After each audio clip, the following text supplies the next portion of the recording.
Story 1. I never thought I'd have drama with my neighbor, but here we are. I've lived in this apartment building for about 3 years now. It's nothing fancy, just a simple 2-bedroom place that I can afford on my veterinary technician salary. The building itself is older, with about 20 units and a shared lobby where packages get delivered. The security is minimal, just a main door with a code that everyone knows, including the delivery people. My schedule at the animal hospital is pretty hectic. I work long shifts, sometimes 12 hours, dealing with everything from routine checkups to emergency surgeries. I specialize in critical care, which means I'm often called in for the tough cases. By the time I get home, I'm usually exhausted both physically and emotionally. My only companion is my golden retriever, Max, who's been with me since vet school. He's the reason I went into veterinary medicine in the first place. Max is 7 years old now, and the reason I order his special food online. He developed some serious digestive issues last year that require a prescription diet. It's expensive, but worth every penny to keep him healthy. I usually order a month's supply at a time through Amazon because it's convenient and slightly cheaper than buying it at the clinic. Plus, I can bundle it with other things I need, like his supplements and the occasional treat for myself. Last Friday, I placed an order for Max's food, knowing I was running low. I also ordered a new leash since our old one was starting to fray. The delivery was scheduled for Monday, when I would be working a double shift covering for a colleague who had a family emergency. I wasn't worried, though packages in our building usually sit safely in the lobby until residents pick them up. In the 3 years I'd lived there, I'd never had an issue. When I got home around 9 p.m. on Monday, dead tired after a particularly rough day dealing with an emergency surgery on a puppy who had swallowed a toy, I went straight to the lobby to check for my package. Nothing was there. I thought maybe it was delayed, so I checked the tracking on my phone. To my surprise, it said, "Delivered at 2:14 p.m. I searched around the lobby, thinking maybe it got moved or placed on one of the side tables where people sometimes put oversized deliveries. I even checked behind the plants and near the mailboxes, but found nothing. I was annoyed but too tired to deal with it, so I decided to check with the building manager in the morning. Max would be fine with the little food I had left for one more day, though I'd need to be careful with the portions. Tuesday morning, I was about to head out to work when I noticed my doorbell camera notification on my phone showing activity from the previous day. I had installed the camera a few months back after some packages went missing in the building. The landlord wouldn't install security cameras in the hallways, claiming budget constraints, so I took matters into my own hands. I hadn't checked it the night before because I was so tired. When I opened the app and watched the footage, my jaw dropped. There she was, the woman from apartment 4B, the one who always complained about everything at tenant meetings. She was notorious for arguing about the most trivial things, like the color of the new hallway carpet or the type of plants in the lobby. I had never really spoken to her beyond awkward hallway greetings, which was fine by me. The footage clearly showed her picking up my Amazon package from my doorstep. The delivery person had brought it up instead of leaving it in the lobby, looking at it for a moment, and then taking it into her apartment. I couldn't believe it. She just took my package without even checking if it was hers. Who does that? I was already running late for work, so I decided I'd deal with it after my shift. I texted my boss that I might be a little late and headed to apartment 4B. I knocked on her door, trying to stay calm. She opened it wearing a bathrobe, her hair wrapped in a towel. I could smell nail polish in the air, and she had one hand done with bright red polish. "Hi, sorry to bother you, but I think you might have taken my package by mistake yesterday." Her face immediately changed from annoyed to defensive. She looked me up and down, taking in my scrubs with the animal hospital logo. "Woman from 4B, what are you talking about? I didn't take anyone's package. Why would you accuse me of something like that?" My doorbell camera shows you picking up a box from my door yesterday afternoon. It was dog food that I ordered for my golden retriever." Woman from 4B, that's ridiculous. I ordered makeup from Sephora, not dog food. I don't even have a dog.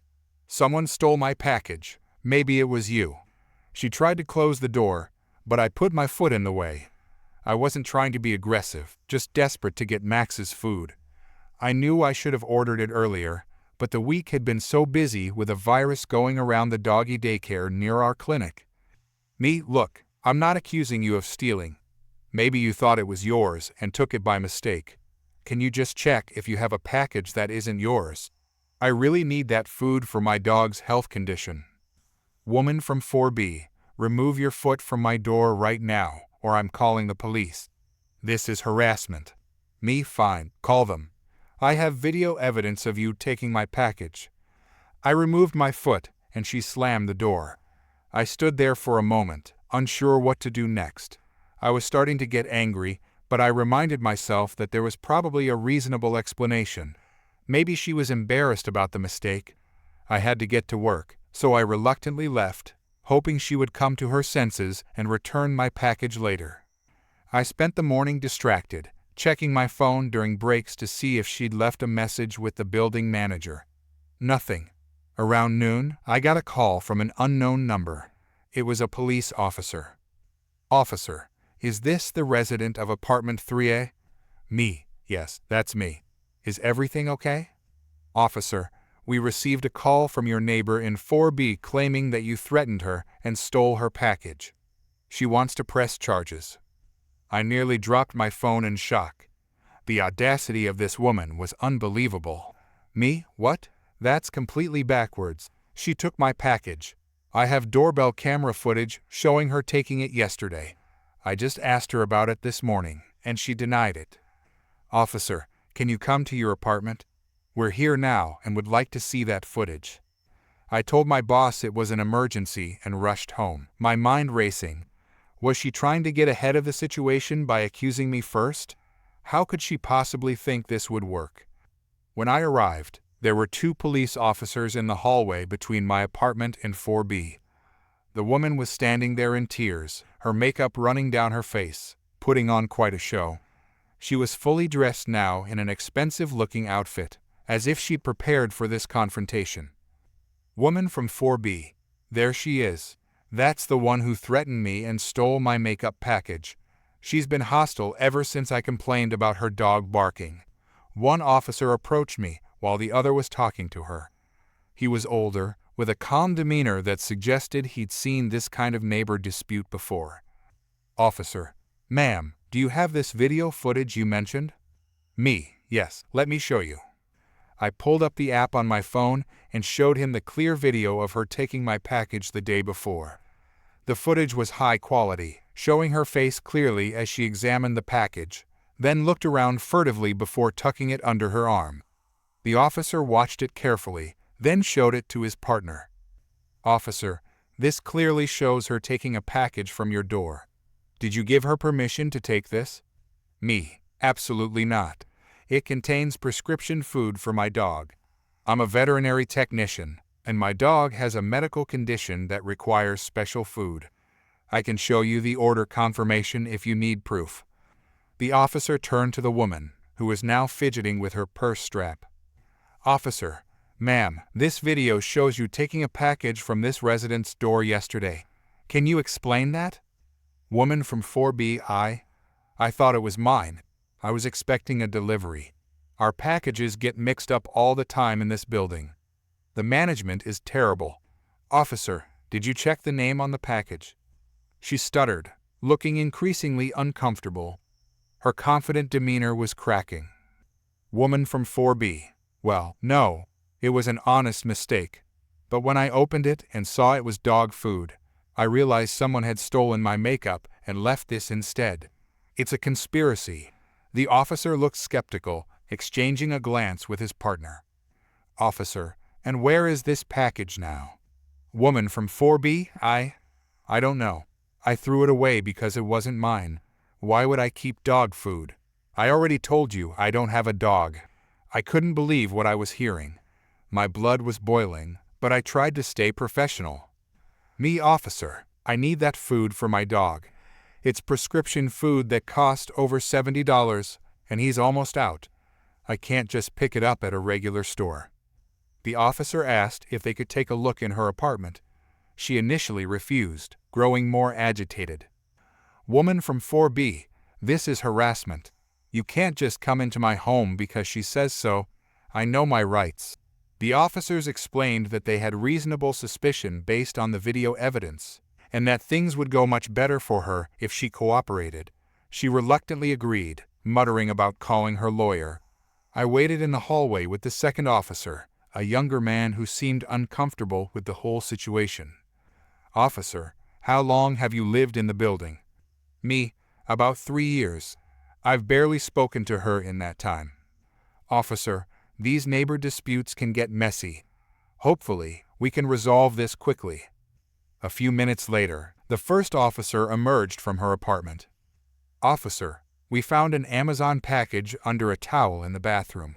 It matches the one in your video and contains dog food and a dog leash. The shipping label has your name on it. The woman's face turned bright red, then pale. She started stammering. Woman from 4B, that's not. I was going to return it. I just forgot about it. I've been very busy with work. I'm an executive, you know? Officer, ma'am, you took a package that wasn't yours, opened it, hid it, and then called the police falsely accusing your neighbor of theft. Do you realize how serious this is? She started sobbing loudly, the tears coming on cue as if she'd practiced. Woman from 4B, but my makeup.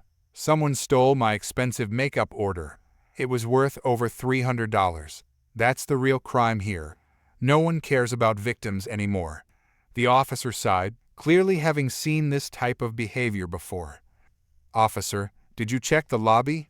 Is it possible your package was delivered there instead of to your door?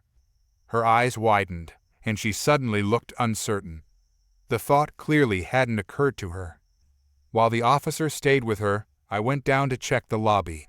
I searched more thoroughly this time, looking in every corner. Sure enough, there was a Sephora package sitting on a shelf behind some decorative books with her name on it. I brought it back upstairs. Me, is this what you were looking for? She stared at the package in disbelief, her mouth opening and closing like a fish. The officers looked at each other, then back at her. Officer, ma'am, please turn around and put your hands behind your back. Woman from 4B, what? Why? I found my package now. Everything's fine. She has her dog food. I have my makeup. No harm done. Can't we just forget about this little misunderstanding? Officer, you're being arrested for filing a false police report and theft. You have the right to remain silent. I watched in shock as they handcuffed her and led her away. She kept shouting that it was all a misunderstanding and that I was setting her up. She swore she'd sue me, the police, and the entire building management. The second officer handed me back my package. Officer, sorry about all this. We'll need a formal statement from you, but you can come down to the station later today. Here's my card. I nodded, still processing what had just happened. Officer, and you might want to consider getting a locking package box. Some people just can't resist taking what isn't theirs. After they left with my now former neighbor in custody, I went back to my apartment. Max greeted me enthusiastically, his tail wagging as if nothing unusual had happened. I opened my package and fed him his special food. As he happily munched away, I couldn't help but laugh at the absurdity of it all. To think all this drama could have been avoided if she had just checked the name on the package, or better yet, not taken something that didn't belong to her in the first place. I called my boss and explained the situation. She was understanding and told me to take the rest of the day off. I spent it cuddling with Max and filling out the police statement online. I later learned she was charged with theft, filing a false police report, and wasting police resources. The building manager, who had received numerous complaints about her over the years, used this incident as grounds to not renew her lease. She moved out of the building the following month. I never saw her again, but I did upgrade my security system and started having my packages delivered to the clinic instead. Some of the other neighbors later confessed they'd suspected her of taking their mail and packages too, but could never prove it. Apparently, she'd had run-ins with previous neighbors as well. The building felt more peaceful after she left. Sometimes, entitled people just need to learn the hard way that the world doesn't revolve around them, and that their actions have consequences. As for Max and me, we're doing just fine. His digestive issues are under control, and I haven't had a package go missing since. I guess sometimes justice does get served just like Max's dinner. Story 2. Growing up, my parents always called lottery tickets a tax on people who can't do math. But after the last few months I'd had, I figured I deserved a little shot at luck. See, 6 months ago, I got laid off from my job at the tech company where I'd worked for 5 years. Budget cuts, they said. Nothing personal, they said. Still felt pretty personal when I had to start dipping into my savings to make rent. I'd been picking up gig work, food delivery, dog walking, whatever I could find while sending out dozens of job applications every week. That particular Tuesday, I just gotten another rejection email for a job I was perfect for. The 5th one that week, and it was only Tuesday. I stopped at the gas station to fill up my car, knowing I was running on fumes both literally and emotionally. After paying for my gas, I stood at the counter and made a split-second decision. Me? I'll take one of those $20 scratch-offs too. The clerk nodded and handed me the ticket. I didn't even wait to get back to my car. I just stood there by the coffee station and started scratching with my key. And then it happened. 3 matching symbols and a box that said $10,000. I blinked, scratched a bit more to make sure I wasn't seeing things. Me? Is this real? The clerk, a middle-aged guy with glasses, leaned over the counter to look. Clerk, let me see that. He examined it carefully, then broke into a grin. Clerk, yep, that's a winner. 10 grand. Congratulations. I couldn't believe it. My hands started shaking. $10,000. That was rent for almost a year in my place. That was breathing room while I job hunted. That was not having to worry about every single dollar I spent. Me? Oh my God, oh my God. I did a little dance right there in the gas station, not caring how ridiculous I looked. The clerk laughed and pointed to some forms behind the counter. Clerk, for that amount, you'll need to go to the lottery office downtown. I've got some claim forms here you need to fill out. They'll give you a check there. I was just about to start on the paperwork when I heard a throat clear loudly behind me. Woman, excuse me. I couldn't help but overhear. You won $10,000? I turned to see a woman maybe in her 40s, with an expensive-looking haircut and designer sunglasses pushed up on her head. Next to her stood a teenage boy who was staring at his phone, looking completely uninterested in what was happening. Me? Yeah, can you believe it? I never win anything. I expected a simple congratulations. What I got was something else entirely. Woman. Well, isn't that nice for you? Must be nice to have such luck when some of us are struggling. Her tone had changed completely, going from curious to cold in an instant. I blinked, confused by the shift. Me. Yeah, I've been having a rough time lately too. This is really going to help. Woman. You have no idea what a rough time is. I'm a single mother trying to provide for my son. Do you know how hard that is? At this, her son looked up from his phone, his face showing clear embarrassment. Son.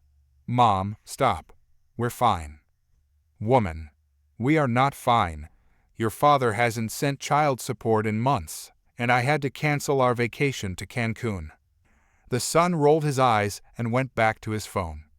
Son, Dad literally paid last week, and we just got back from Disney. The woman shot her son an angry look before turning back to me, her expression morphing into something sympathetic. Woman, you look young. You probably don't have any real responsibilities. I have a mortgage, car payments, my son's college fund. You should really consider sharing that blessing. It would be the right thing to do. I couldn't believe what I was hearing. This complete stranger was suggesting I give her my lottery winnings. Me. I'm sorry, but no, I need this money. I lost my job 6 months ago. Her face hardened. Woman, so get another one? My son needs this more than you do. You're being incredibly selfish right now. The clerk, who had been watching this exchange with growing concern, stepped in. Clerk, ma'am, this customer won fair and square. Please let them complete their claim form. The woman ignored him completely. Woman, I spend hundreds on lottery tickets every month. It's about time I got something back. It's really not fair for you to keep it all to yourself. She stepped closer to me, and I instinctively clutched the ticket tighter. Me? I'm not giving you my ticket. Please back off. Woman, just split it with me. 5,000 each. That's more than fair considering I'm the one who really needs it. Me. No, this is my ticket. I paid for it. Her eyes narrowed, and then, faster than I could react, she lunged forward and grabbed at the ticket in my hand. I jerked back, but she had the edge of it in her fingers and was trying to yank it away. For a second, I was terrified the ticket would rip. Me. Let go. What are you doing? Clerk. Hey, stop that right now. The clerk came out from behind the counter while I managed to pull the ticket fully back into my possession. The woman's face was red with anger. Woman, give me that ticket. You're being so selfish. The clerk stepped between us. Clerk, ma'am, I need you to leave the store immediately or I'm calling the police. Woman, fine, call them. This person stole my winning ticket, and I want it back. I couldn't believe what I was hearing. Me. What? That's a complete lie. I bought this ticket right here, 5 minutes ago. The clerk looked at the woman with disbelief. Clerk, ma'am, I sold the ticket myself.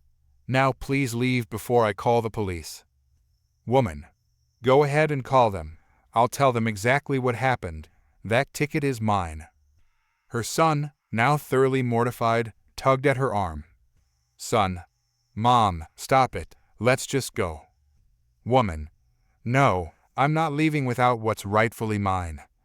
The clerk picked up the phone and the woman stormed out, dragging her protesting son with her.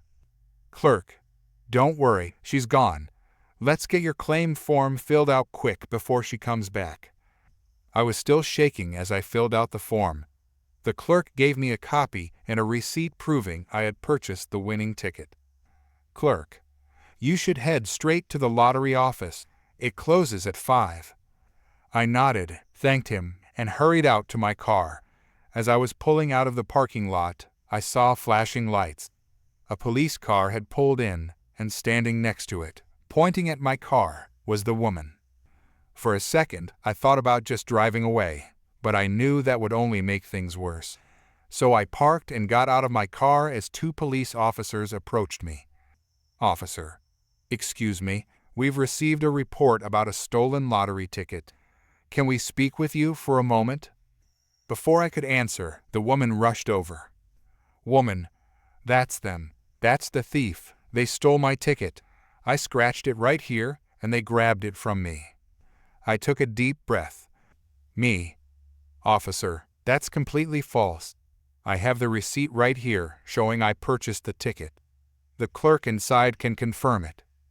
The woman cut in again. Woman, they're lying. They must have forced the clerk to give them a fake receipt. The officer held up a hand to silence her. Officer, ma'am, please wait over there while we sort this out. The second officer went inside the gas station while the first one examined my receipt and ID. A few minutes later, the other officer came back out. Officer, the clerk confirms the ticket was purchased by this customer. He also says the store has security footage of the entire incident, including the attempted theft of the ticket. The woman's face went pale. Officer, ma'am, making a false report is a serious offense. The clerk has agreed to show us the security footage. Would you like to revise your statement before we view it? Woman, this is ridiculous. I know what happened. That's my ticket. The officers exchanged a look, and then one of them asked me to wait while they reviewed the footage. I stood by my car, still clutching my ticket and paperwork, as they went inside. The woman paced by her SUV, occasionally throwing angry glances my way. Her son sat in the passenger seat, head in his hands. About 10 minutes later, both officers came back out. One approached me while the other went to the woman. "Officer, sorry about the delay. The footage clearly shows you purchased and scratched the ticket, and it also shows this woman attempting to take it from you. You're free to go." I nodded, relief washing over me. As I got back in my car, I could hear the woman's voice rising. "Woman, this is outrageous. I'm a taxpayer. I demand to see that footage." "Officer, ma'am, you're being placed under arrest for filing a false police report and attempted theft."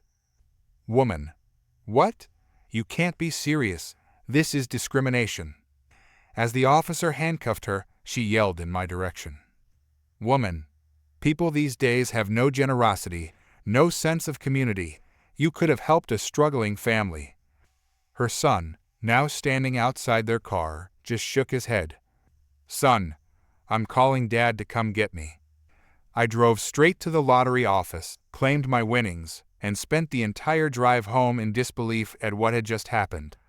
The first thing I did when I got my check was set up an appointment with a financial advisor. The second thing I did was order the biggest, most expensive pizza I could find and celebrate the fact that karma sometimes works exactly as it should. Story 3. I never thought I'd end up in court over a French bulldog. Not in a million years.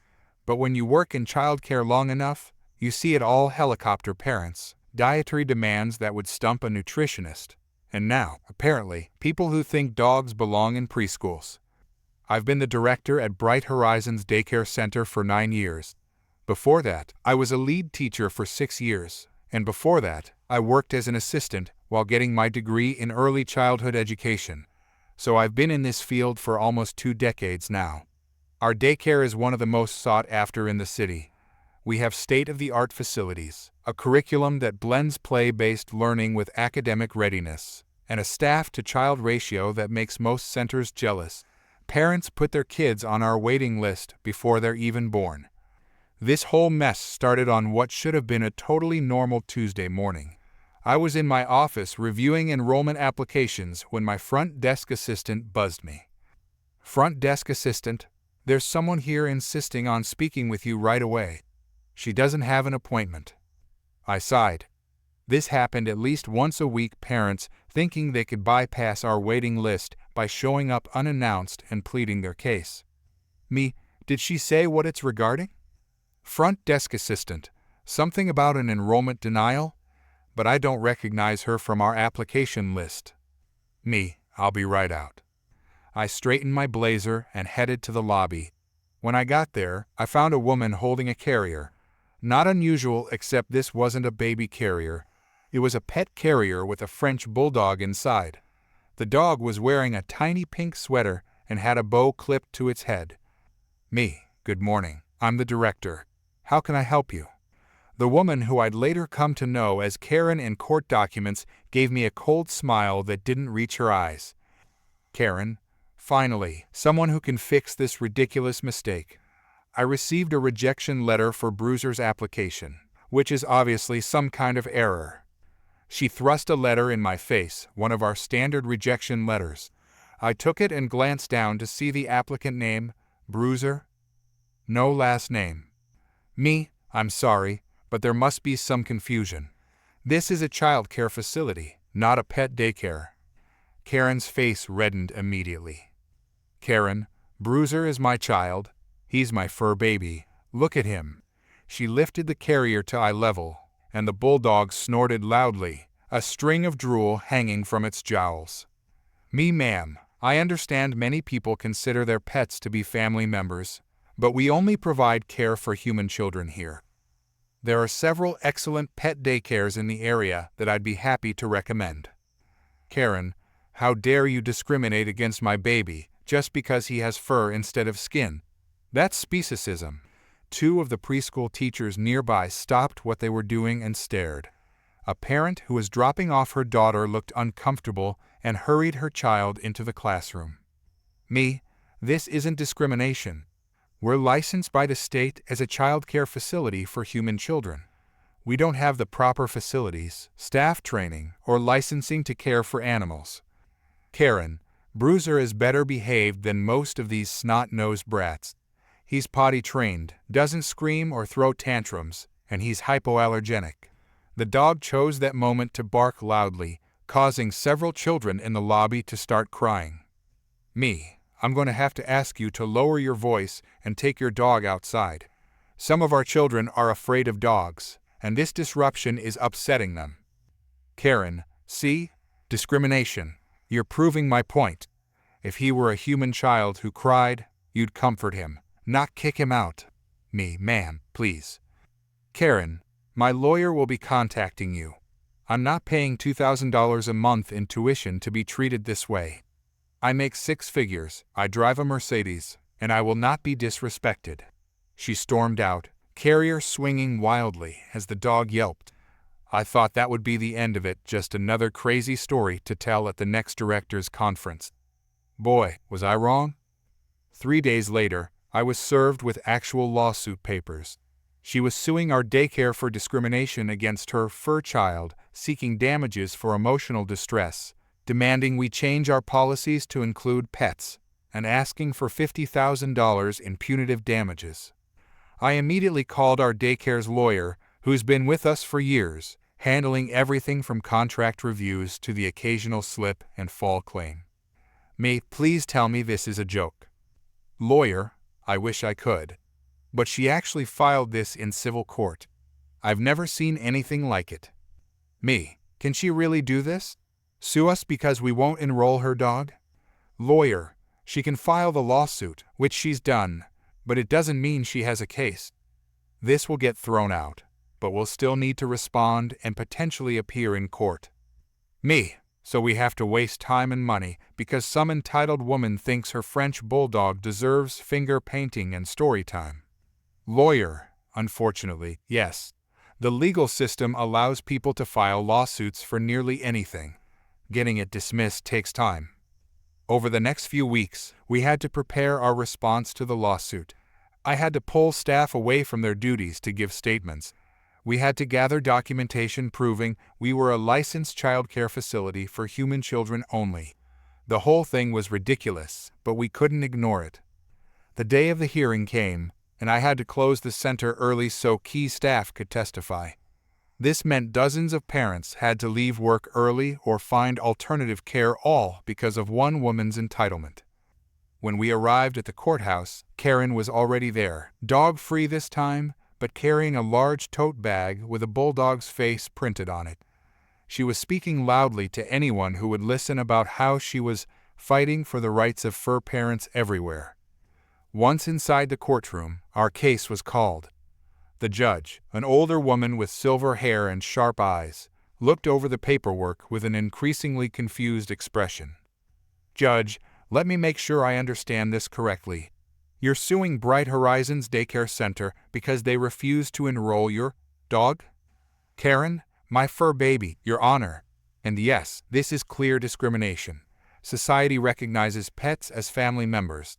We call them fur babies, have pet insurance like health insurance, celebrate their birthdays. They are our children in every way that matters. The judge's eyebrows rose so high they nearly disappeared into her hairline. Judge, Miss Karen's surname, are you represented by counsel today? Karen, I'm representing myself, Your Honor. No lawyer would take my case because they're all part of the anti-pet agenda too. I had to bite my lip to keep from laughing. Our lawyer maintained perfect composure. Judge, I see. And what specific law do you claim the daycare violated by not accepting your pet? Karen, the Americans with Disabilities Act says they can't discriminate. Bruiser provides emotional support. Our lawyer stood up immediately. Lawyer, Your Honor, the plaintiff has not claimed this is a service animal or registered emotional support animal in any previous filing. This is a new claim not supported by documentation. Additionally, even service animals must adhere to behavior standards and can be removed if they pose health or safety risks to others, which a doggy daycare environment would create for children with allergies or phobias. The judge nodded and turned back to Karen. Judge, do you have certification that this is a service animal or prescribed emotional support animal? Karen, I don't need papers. I know my rights. Bruiser is family, and family cannot be discriminated against. The judge sighed deeply and shuffled some papers. Judge, Miss Karen's surname. A licensed child care facility has specific regulations they must follow regarding who they can care for. These regulations do not include canines of any breed. They could lose their license if they were to enroll your pet. Karen, but they use discriminatory language. Their application asks for the child's name and child's birth date. That's speciesist language that automatically excludes fur babies. They should be required to change their forms to be inclusive of all family members. At this point, the judge removed her glasses and pinched the bridge of her nose. Judge, the court recognizes that many people have deep emotional attachments to their pets. However, the law does not recognize pets as having the same legal status as human children. A daycare center for human children is not legally obligated to accept pets for care. Karen, but Judge, I'm not finished. This lawsuit is dismissed with prejudice. Additionally, the court finds this suit to be frivolous and without legal merit. Our lawyer leaned over and whispered to me. Lawyer, with prejudice means she can't file this same lawsuit again, and frivolous means the judge might. Judge, furthermore, the plaintiff will be responsible for paying the defendant's reasonable legal fees associated with this matter. The court will not have its time wasted on matters of this nature when there are serious cases waiting to be heard. Karen's face turned bright red. Karen, this is outrageous. I'll appeal. I'll take this all the way to the Supreme Court if I have to. Judge, you're certainly entitled to appeal Miss Karen's surname, but I would strongly advise consulting with an attorney before doing so, as continued pursuit of this matter may result in additional sanctions. Court is adjourned. The gavel banged, and Karen stormed out, knocking over her chair in the process. Our lawyer was grinning as we gathered our things. Lawyer, that went even better than expected. The judge awarding fees is a clear message that she found this whole thing absurd. I was relieved but still annoyed that we'd had to go through this at all. As we were leaving the courthouse, I noticed Karen in the hallway, arguing loudly on her phone. I tried to sidestep her, but she spotted me and ended her call. Karen, this isn't over. You think you've won, but I'll make sure everyone knows how your daycare discriminates. I was about to respond when another woman approached us. She was wearing a professional outfit with a lanyard that identified her as from Little Learners Academy, another daycare center across town. Little Learners Director, excuse me, are you Karen's surname? Karen turned, momentarily distracted from her tirade against me. Karen, yes, what do you want? Little Learners Director, I'm the director at Little Learners, where your son is enrolled. I've been trying to reach you for the past hour. There's been an incident, and we need you to come immediately. Karen, what now? Did some teacher tell him no again? I've told you people, my son doesn't respond to negative language. The other director's expression was grave. Little Learners Director, your son bit another child today, severely enough to break skin. The other child needed medical attention. When our staff asked him why he did it, he said, and I quote, "My mommy says never let anyone tell me no." I couldn't help myself. Me, your son bit someone? Karen glared at me, then turned back to the other director. Karen, so? Kids bite sometimes. It's not the end of the world. Little Learners Director, this is the third biting incident this month, despite multiple parent conferences and behavior plans. I'm sorry, but as I was trying to tell you on the phone, we have to terminate his enrollment effective immediately. The safety of all children in our care has to be our priority. Karen looked like she might explode. Karen, you can't do that. I've paid through the end of the month. Little Learners Director, your remaining tuition will be refunded, of course. But our decision is final. Karen, this is ridiculous. First, my fur baby gets discriminated against. And now my human child is being punished just for standing up for himself. I'll see you too. The other director didn't flinch. Little Learner's director, that's your right, of course.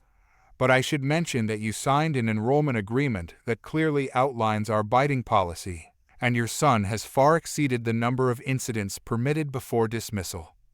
Karen sputtered for a moment, then grabbed her phone and stormed off, shouting as she went. Karen, my lawyer will be in touch with both of you. Once she was gone, the other director and I looked at each other and shared a moment of silent understanding. Little Learner's director, let me guess. She tried to enroll her dog at your center. Me, French bulldog. In a pink sweater. She actually took us to court over it. The other director laughed in disbelief. Little Learner's director, well, now I've truly heard everything. Her son has been challenging, to say the least. She's undermined every discipline attempt we've made, telling him he doesn't have to listen to his teachers. Me, and now he's biting other kids. Little Learner's director, exactly. We really tried to work with her, but when a child is hurting others and the parent refuses to acknowledge the problem. Me, you did the right thing. We just had our day in court, and the judge threw her case out. Made her pay our legal fees too. As we parted ways, I couldn't help but feel a mix of emotions: relief that our ordeal was over, sympathy for the other director who was just starting hers, and genuine concern for Karen's son.